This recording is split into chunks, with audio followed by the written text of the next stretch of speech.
우리는 이제 가데스 바네아의 이야기의 마지막 회, 즉 이 이야기의 결론 부분에 도달을 했습니다. 가데스 바네아 이야기는 하나님 앞에서 일어났던 최악의 반역 사건, 최악의 거역 사건이었습니다. 그럼에도 이 사건은 또한 하나님의 가장 크신 은혜가 반짝반짝 빛나는 사건이기도 합니다.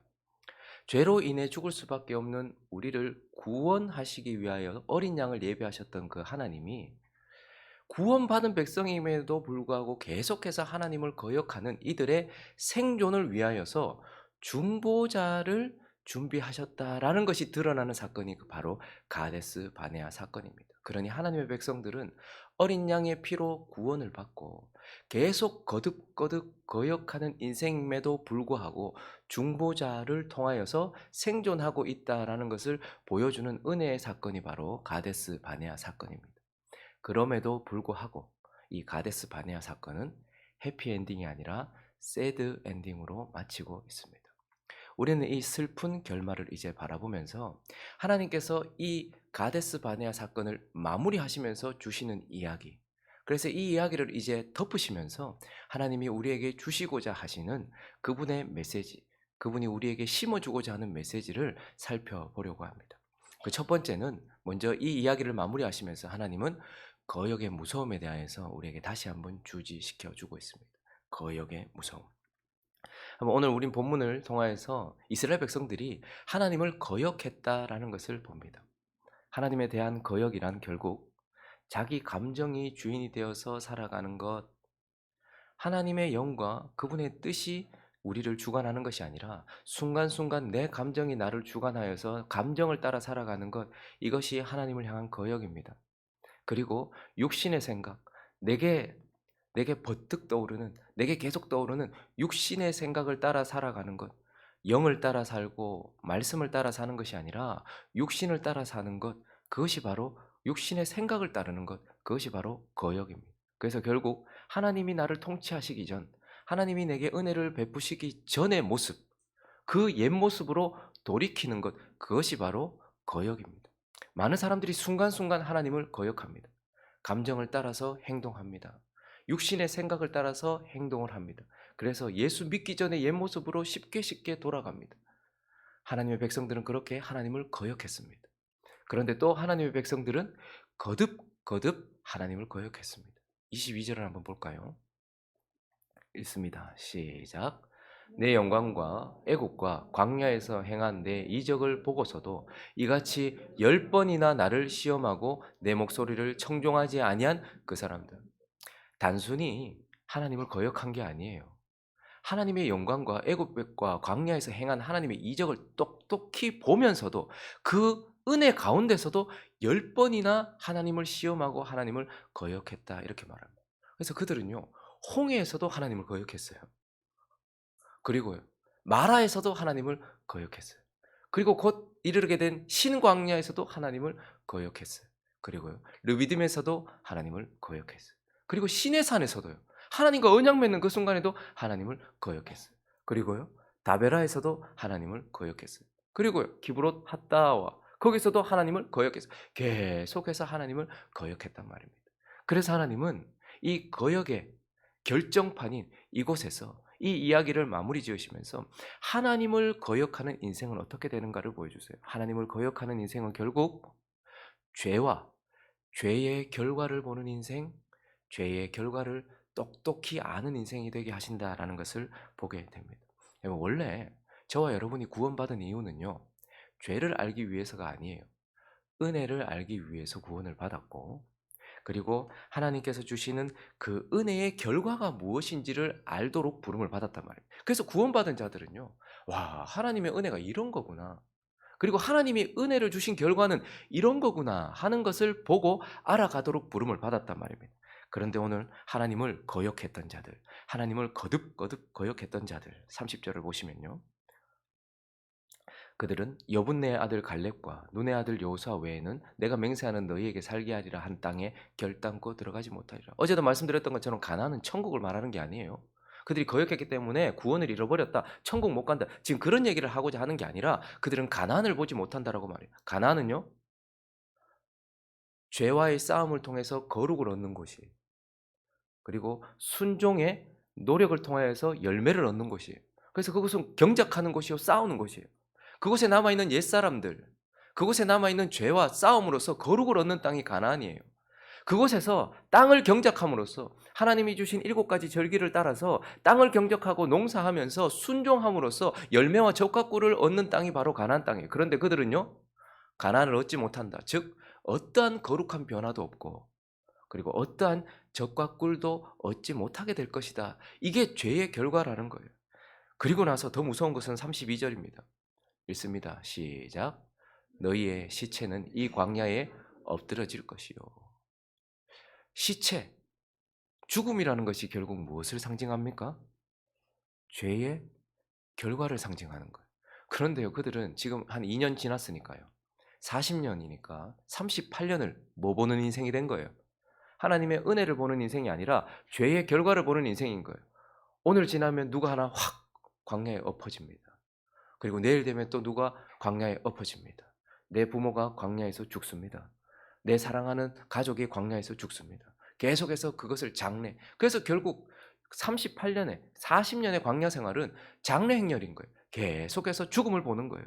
40년 내내 죽음을 보면서 와, 죄가 이렇게 무서운 거구나. 아, 죄의 결과는 이거구나. 죄는 정말로 무서운 거구나. 40년 내내 시체를 처리하면서 장래 행렬을 이끌어가면서 죽음, 죽음, 죽음, 죽음. 죄의 결과를 계속해서 보는 인생이 되는 거예요. 그리고 33절도 보면요. 너희의 자녀들은 너희 반역한 죄를 지고 너희의 시체가 광야에서 소멸되기까지 40년을 광야에서 방황하는 자가 되리라. 죄의 결과가 얼마나 무서운지. 내가 죄의 결과를 보는 것도 있지만 나 때문에 내 자녀들이 결국 죄의 짐을 지는 거예요. 바로 들어갈 수 있었던 그 가나안 땅을 38년 동안이나 더 돌아야 돼요. 40년을 더 방황해야 돼요. 근데 그들이 그냥 40년 동안 단순히 있었던 게 아니에요. 계속 죄의 짐을 짊어지고서 계속해서 그렇게 있어야 되는 거예요. 마음이 얼마나 어두웠겠습니까? 마음이 얼마나 무거웠겠습니까? 그러니 나 때문에 나의 자녀들이, 내가 죄 지으면 나만 죄의 결과를 보는 게 아니에요. 나 때문에 내 자녀들이 죄의 짐을 함께 짊어지는 거예요. 내가 지었던 죄 때문에 하나님과 내 자녀들이 멀어지고, 내가 지었던 죄 때문에 하나님의 그 벌이 내 자녀들에게도 가는 거예요. 거기다가 여호수아, 갈렙, 모세, 아론은 또 무슨 죄가 있습니까? 지금 80에 그 사역을 시작했는데 40년을 더 광야를 지나야 되니 아론과 모세, 그리고 여호수아, 갈렙은 무슨 죄가 있냔 말입니다. 그 의인들이 함께 자신들이 지었던 죄를 함께 지면서 그렇게 가는 거예요. 근데 거기 죄 지은 그들과 함께하는 여호수아, 갈렙, 모세, 아론만 있습니까? 하나님은 또요. 그들과 약속의 땅에서 행복을 누리게 하실 그 하나님도 광야에서 그들과 함께 또 그 모래판길을 하나님이 함께 걸어가셔요. 죄의 결과가 얼마나 무서운지 그것을 계속해서 보게 되는 인생이 되었던 거죠. 구원받은 인생은 은혜가 무엇인지, 은혜의 결과가 무엇인지를 보도록 부름받았는데 이건 죄가 뭔지를 확실하게 보게 되는 거예요. 죄의 결과가 무엇인지를 보게 되는 거예요. 거기다가 더 서글픈 이야기가 있습니다. 결국 하나님을 거듭거듭 거역했더니 하나님은 죄를 보는 인생, 죄를 아는 인생이 되기도 했지만 하나님이 싫어하시면 어떻게 되는지를 정확하게 아는 인생이 되는 거예요. 34절을 보십시오. 읽어볼까요? 시작.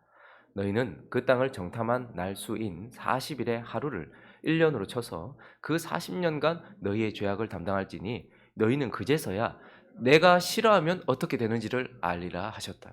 하나님의 백성은 하나님이 사랑하면 어떻게 되는지를 아는 인생으로 부름받았어요. 야, 내가 잘한 것도 없는데 창세전에 왜 나를 선택해 주셨지? 그리고 왜 나를 사랑하시지? 우리는 그 이유를 알 수 없어서 무조건적 선택을 받아서 하나님의 은혜 가운데 있어요. 그래서 하나님이 사랑하시면 어떻게 되는지, 하나님이 사랑하시는 인생은 어떻게 되는지를 알도록 부름받았어요. 그런데요, 거듭거듭 하나님을 거역했더니, 구원받았음에도 불구하고 하나님을 거듭거듭 거역했더니 그 인생은 하나님이 사랑하시면 어떻게 되는지를 아는 인생이 아니라 하나님이 싫어하시면 어떻게 되는지 아는 인생이 되어버렸다라는 거. 여러분, 무섭지 않습니까? 하나님이 사랑하시니까요. 하나님이 사랑하시는 자들을 위하여서 마지막 날 최후 심판이 있기 전 그때에 큰 환란이, 대환란이 있다고 하잖아요. 그런데 예수님께서 뭐라 말씀하셨죠? 내 백성들을 위하여 그날들을 어떻게 하셨다고요? 감하셨다, 이렇게 말씀하셨어요. 그러니까 하나님이 사랑하시니까 대환란을 예비해 놓으셨는데도 불구하고 그 대환란의 날도 감해 주시는, 와, 하나님이 사랑하시면 그 확실하게 정해졌던 대환란의 날도 감해 주시는 하나님인데, 하나님이 싫어하시니까 어떻게 돼요? 그들은 40일 동안 정탐했어요. 근데 그 하루를요, 365일로 쳐서 1년으로 쳐서 40년 동안 고통받게 하시는 거예요. 하나님이 싫어하시면 이거 감당이 안 되는구나. 하나님이 싫어하시면 어떻게 되는가 하는 것을 바라보는 인생, 그러한 인생이 되었다라는 것을 보면서 하나님은 가데스 바네아 사건을 통하여서 우리가 하나님께 유례없는 반역을 했을 때에 그 반역의 그 어두운 가운데서도 중보자가 있다는 큰 은혜를 보여주셨지만, 이 이야기의 마무리는 거역하는 것이 얼마나 무서운 결과를 가지고 오는가, 이것에 대하여 말씀하시면서 우리가 감정을 따라 마음대로 행동하는 것, 그리고 육신의 생각을 따라 마음대로 행동하는 것, 그래서 예수를 믿기 전에 옛 모습으로 쉽게 돌아가는 그 거역이 얼마나 무서운지를 마음에 새기기를 원하신다라는 것을 보게 되는 것입니다. 그래서요, 하나님의 백성들은 두려움이 없어지는 자들이 아니에요. 마땅히 두려워해야 할 것을 두려워하는 자가 되어야 되는 거예요. 세상이나 사단이나 뭐 물질의 없음이나 이런 것들을 두려워할 것이 아니라, 하나님과 하나님을 거역하는 것이 얼마나 무서운 것인지를 알고 하나님의 거역에 대하여 두려워하도록 하나님께서 그렇게 하셨다라는 것을 보게 됩니다. 그리고 이제 하나님께서는 가데스 바네아의 마지막 회, 이 드라마를 마치시면서 이 결론 부분에서 또 한 가지를 더 말씀하시는데, 그것은 바로 진정한 회개에 대하여서 말씀하십니다. 하나님의 백성들은 우리 자신 때문이 아니라 타자에 의하여서 구원을 받아요. 하나님의 백성들은 유월절 어린 양의 죽음으로 인하여서 구원을 받아요. 그래서 우리가 뭘 잘해서 구원받은 게 아니고 하나님이 어린 양, 희생양을 통해서 우리를 구원해 주셨어요. 그리고 어떻게 하십니까? 구원받은 하나님의 백성들에게 구원받은 백성답게 살아가도록 계명을 주신 거예요. 그래서 시내산에서 모세의 율법을 받고 10계명을 받았어요. 그래서 하나님의 백성들은요, 계명을 지켜서 구원받는 게 아니고 구원을 받았기 때문에 계명을 받아서 그 계명대로 살아가도록 부르심을 받은 거예요. 근데 문제는 뭐죠? 계명대로 살아야 될 우리가 계속 그 계명을 어기는 거예요. 하나님께서 이제 너희는 하나님의 백성이 되었어. 어린 양의 피로 구원을 받았어. 그러니까 너희는 내 말을 잘 지켜. 그래야지 너희가 복을 받아라고 계명을 주셨는데, 우리는 하루에도 몇 번씩 그 계명을 어기는 거예요. 그러니 생존의 위협을 받는 거죠. 구원받고 난 이후에 생존의 위협을 받는 거예요. 그런 하나님의 백성들이 어떻게 살아가는 겁니까? 그 율법 안에는 죄를 범한 자들이 다시 하나님과의 관계를 회복할 수 있는 길이 열려 있어요. 그게 뭐예요? 회개예요. 그래서 유월절 어린 양의 피로 구원받은 자들이 혹 하나님이 주신 계명을 어겨서 하나님과의 관계가 깨어졌을 때는 어떻게 되는 거예요? 속죄제, 속건제, 화목제, 번제, 이런 제사를 통해서 또다시 어린 양의 피를 통하여서 회개함으로써, 하나님, 내가 하나님께 이런 계명을 받았는데 하나님, 내가 이런 계명을 어겨서 죄를 지었습니다. 그래서 그 대속의 피를 통해서 또다시 어떻게 하는 거예요? 회개해서 씻음으로써 생존하는 거예요. 그래서 하나님의 백성에게 있어서 회개는 진짜 중요한 거예요. 구원받은 자가 하나님께 죄를 범했을 때, 주여, 내가 죄를 범했습니다. 그래서 대속 제물을 통해서 또다시 하나님께 회개해서 구원을 유지하는 거예요. 생존을 하는 거예요. 구약의 백성들은 그렇게 해서 생존을 했어요. 저와 여러분은요, 똑같은 방식인 거예요. 우리의 구원은 어린 양이 아니라 예수 그리스도의 피로 구원을 받았어요. 그리고 우리는요, 하나님께 성령의 법을 받았어요. 그래서 우리 속에서 성경을 통하여서 이제는 구원받은 하나님의 백성이기 때문에 성경을 따라, 말씀을 따라, 성령을 따라 살아야 돼요. 그런데 우리는 하루에도 몇 번씩 또 거듭거듭 거역하고 죄를 지어요. 그런데 저와 여러분이 생존하고 거룩을 유지하는 길이 뭐죠? 회개인 거예요. 그래서 하나님은 죄를 범한 인생들이 회개하기를 원하세요. 죄를 범하지 않으면 좋겠지만 우리 속에 여전히 죄성이 남아있고 부패성이 남아있기 때문에 우리는 여전히 죄를 범할 수 있어요. 그래서 하나님이 우리에게 주신 것은 죄를 범했거든 어떻게 하라는 거예요? 진정으로 회개하라는 거예요. 그래서 하나님의 백성들에게 있어서 정말 중요한 것은 바로 또다시 예수 그리스도의 피를 의지하여서 회개하는 삶이에요. 그래서 저와 여러분이 오늘 하루를 살면서도 아침에 깨끗하게 씻고 지금 여기 나왔어요. 그리고 하루를 살아가요. 저녁이 되면 우리도 모르는 사이에 지저분해졌어요. 그래서 어떻게 합니까? 씻어요. 날마다 씻어요. 마찬가지로 저와 여러분이 끊임없이 씻어서 거룩해지고 회개를 통해서 거룩해지기를 원하시는 거예요. 그래서 요한일서 1장을 한번 가볼까요? 9절 말씀 읽습니다. 시작. 만일 우리가 죄를 자백하면 그는 미쁘시고 의로우사 우리 죄를 사하시며 우리를 모든 불의에서 깨끗하게 하실 것이다. 그래서 이 사도 요한을 통해서 하나님은 우리에게 말씀하십니다. 만일 우리가 죄를 지었으면 어떻게 하라는 거예요? 죄 안 지으면 제일 좋겠지만 거짓말을 하셨습니까? 음란을 행하셨습니까? 마음대로 행하셨습니까? 감정을 따라 뒤돌아섰습니까? 육신의 생각을 따라 살았습니까? 그렇게 했을 때면 우리 죄를 자백하면 잘못했다고 고백하고 다시 그 죄로부터 돌이키면 하나님이 예수 그리스도를 통하여서 또다시 우리에게 죄를 사해 주시고 불의에서 깨끗하게 하실 것이다. 그러므로 하나님의 백성들은 회개를 통하여서 정결하게 살아라라고 말씀을 하시는 거예요. 그래서 성령이 우리가 죄를 범할 때마다 우리를 찌르는 이유는요. 우리를 아프게 하기 위해서가 아니에요. 회개하게 하기 위해서예요. 우리 마음에 꺼리낌이 자꾸 있잖아요. 뭘 잘못했을 때 찝찝하다. 이거 왜 그러냐면 씻으라고 회개하라고 그렇게 주시는 거예요. 그래서 하나님께서 오늘 이들에게 말씀을 주셨어요. 모세를 통해서 이들에게 말씀하셨어요. 그래서 39절을 보시면요. 모세가 하나님께 받았던 말씀을 그대로 이스라엘 백성들 자손에게 알렸어요. 왜 알리셨을까요? 하나님 무엇을 바라셨을까요? 하나님이 모세에게 이 죄의 결과에 대해서 말씀하셨어요. 그래서 모세가 이 말로 이스라엘 백성들에게 자손들에게 알리셨어요. 왜 하나님은 이렇게 말씀하셨을까요? 뭘 바라셨을까요? 회개를 바라신 거예요. 진정한 회개를 바라신 거예요. 자, 그런데 둘째 줄부터 40절까지 읽어볼까요? 시작. 백성이 크게 슬퍼하여 아침에 일찍이 일어나 산 꼭대기로 올라가며 이르되 보소서 우리가 여기 있나이다. 우리가 여호와께서 허락하신 곳으로 올라가리니 우리가 범죄하였음이니이다. 슬퍼했다, 울었다라고 말해요. 하나님이 바라신 거 회개였잖아요. 그래서 백성들이 보니까 39절에 보니까 슬퍼했다, 회개했다. 그리고 40절에 보니까 일어나서 산꼭대기 올라갔다. 그러면서 거기서 우리가 범죄했습니다. 이렇게 말했다는 거예요. 얼핏 보면 하나님의 백성들이 하나님이 그렇게 바라시던 회개를 한 것 같아요. 근데 자세히 보면 이건 진짜 회개가 아니고 가짜 회개인 거예요. 회개는 분명히 눈물을 우리에게 가져옵니다. 그런데요, 왜 우느냐? 지금 이 이스라엘 백성들은 원래 회개는 내가 죄를 지었기 때문에 슬퍼하는 거예요. 내 죄 때문에 슬퍼하는 것이고 이 죄 때문에 내 자녀들, 내 삶을 망치고 그리고 하나님을 아프게 한 것 때문에 슬퍼하는 것. 그게 진짜 회개예요. 근데 지금 이들이 슬퍼하는 이유는 뭐죠? 죄의 형벌이 슬픈 거예요. 가나안 땅 못 들어간다고? 광야에서 죽는다고? 내 인생 여기서 끝나는 거라고? 거룩의 변화도 없고 조카 꼴도 못 본다고? 이 형벌이 너무 슬픈 거예요. 그래서 그들은 죄를 슬퍼하거나 그 죄 때문에 하나님을 아프게 한 것에 대하여 슬퍼하는 것이 아니고 자기가 받을 형벌이 슬픈 거예요. 그래서 울고 있었던 것입니다. 거기다가 진정한 회개는요. 내가 지은 죄에 대해서 하나님께서 어떤 벌을 주시더라도 그대로 감당하는 것이 진짜 회개예요. 내가 죄를 지었을 때 너 몇 대 맞을래? 말을 못하고 있는 거예요. 하나님께서 알아서 하십시오. 하나님 앞에 죄를 지었을 때에 할 말이 없어지는 거예요. 네가 나 사랑하느냐 말해도 아이고 내가 너무 마음이 내가 주님을 사랑하는지 주님이 아십니다. 내가 죄를 짓고 나서도 하나님이 너 이렇게 죄를 지었으니 너 이런 벌을 받아야 되겠구나 라고 얘기했을 때 죄짐이 너무 큽니다.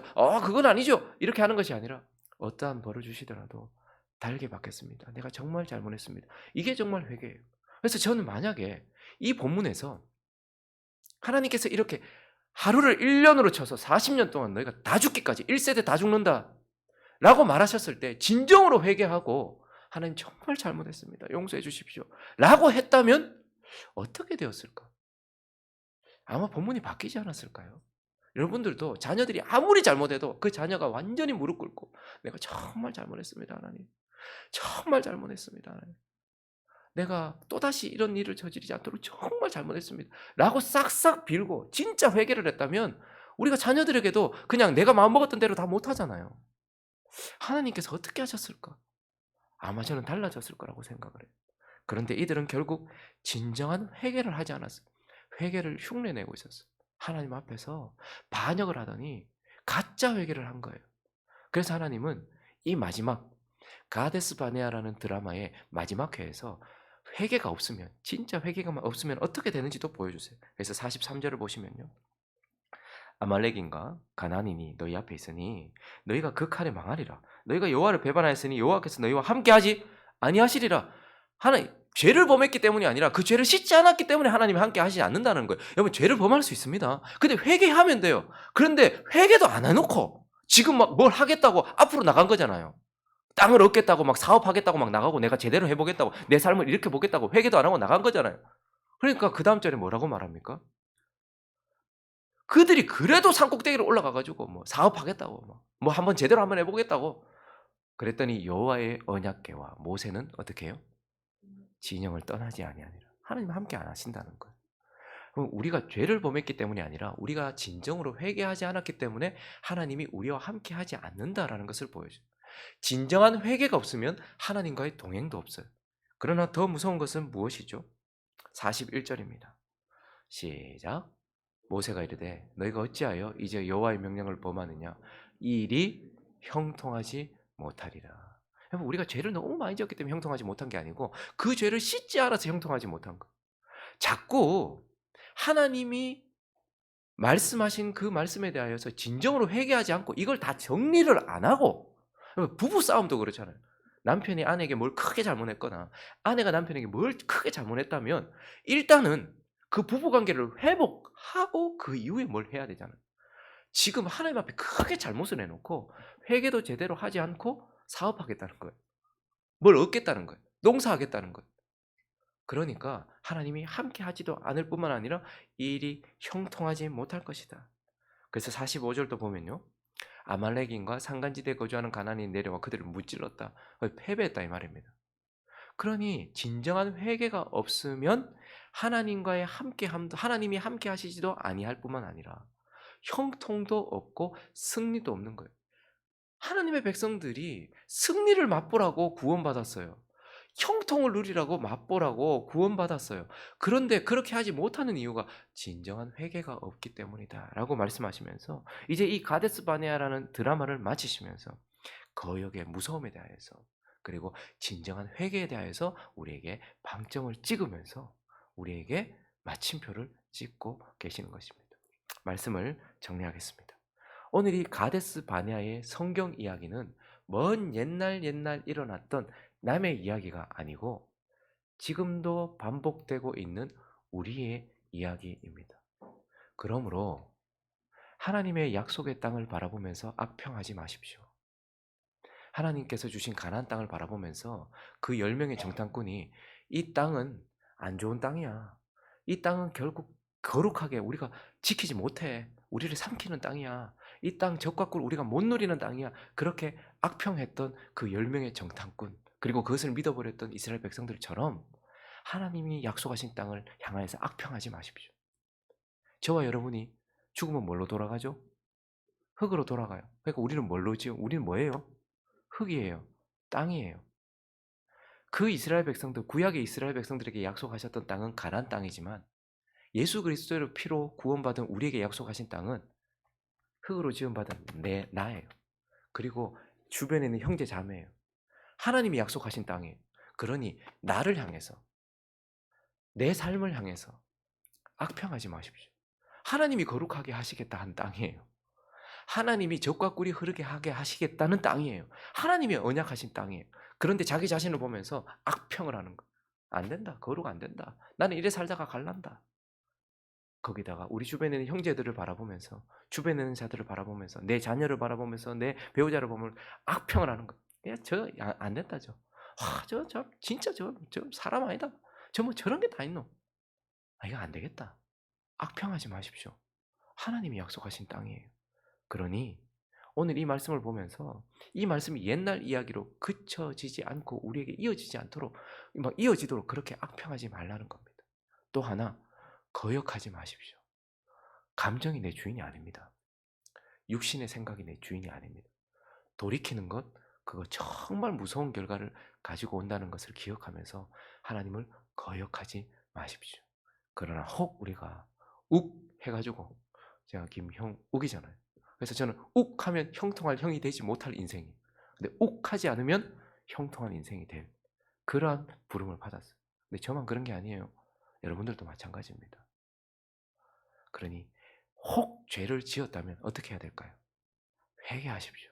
진정으로 회개하십시오.